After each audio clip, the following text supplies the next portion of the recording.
I've gotten so many comments asking what cameras I use and what editing software I use. So I thought I should make a video about how I make and edit my videos. And maybe you'll learn a few things, or at least you'll think this video is a little entertaining. Before I start getting any footage, I will brainstorm ideas for my YouTube videos, then write them down, then I'll choose one and then write a script. Then I'll go get the footage. The cameras I use are a Sony a6400, a GoPro 7, 8, and 9. But you really don't need a nice camera. Just think of it this way. If one of your teachers asked you to write an essay, you wouldn't go and buy the most expensive pencil and paper. You use what you have, and you can make an awesome essay with cheap pencil and paper, so you can make an awesome video with cheap gear. Find a camera that works for you, and use the heck out of it. The more you use it, the more you get better. But if I could pick any camera, I'd pick a GoPro. They're just small, and you get so many more angles than a big DSLR camera. And for mountain biking, they're awesome. But where do I put my cameras? If I'm wearing a full face helmet, which most of the time I am, I'll put a GoPro 8 under my visor. Or if I use an open face helmet, I'll usually use a chesty or have it on top of my helmet.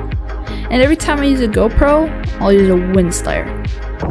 A wind slayer is a soft foam covering you put over your GoPro, so you don't hear the wind going fast on a trail. If I'm using the Sony a6400, I'll use a tripod, selfie stick, or my homemade slider. Or I'll just have my dad film me, and he knows so much more about camera stuff than I do. But most of the time, I'm using a tripod. Before you do anything with your footage you just got, make sure your workspace is clean. Having multiple monitors has saved me so much time. I also like having a photo of all my keyboard shortcuts. Now we're ready to make some movies, baby. Upload all your footage to your computer, but make sure you stay organized. I like to have one big file that has the date and title of my project. Then I'll put all my footage into the files of what cameras I'm using, and then any B-roll, any still images, my thumbnail, and all my final exports. Then open up your editing software. It doesn't really matter what software you use, but I'll be using Adobe Premiere Pro. I like to drop the big file that has all your footage and that stuff. Then select your starting key with the I key and your out point with the O key. If you just want audio, drag from the waveform. If you just want video, drag from the little film strip. I like to organize my clips even more. I like renaming my clips and also renaming my tracks.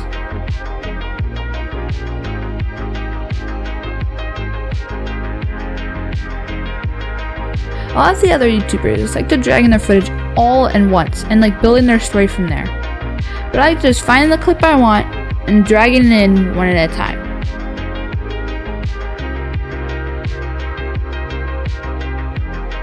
But after I get my footage put together, I'll find a good music track that fits my video. Then I'll do my voiceover using the script, and most of the time I'll color correct / color grade my clips. Though this is not the video to learn how to do that. Sound effects are key to telling a great story, so I try to use them as much as possible. But I think the most important thing is always the story. That's definitely the most important thing. Another key factor is don't be afraid to fail. Heck, I fail all the time. Like what Bob Ross says, we don't make mistakes, just little happy accidents. With all that said, I hope you learned a few things, or at least gave you a little inspiration. But it doesn't matter what bike you have, or where you live, just get out there and ride your bike. And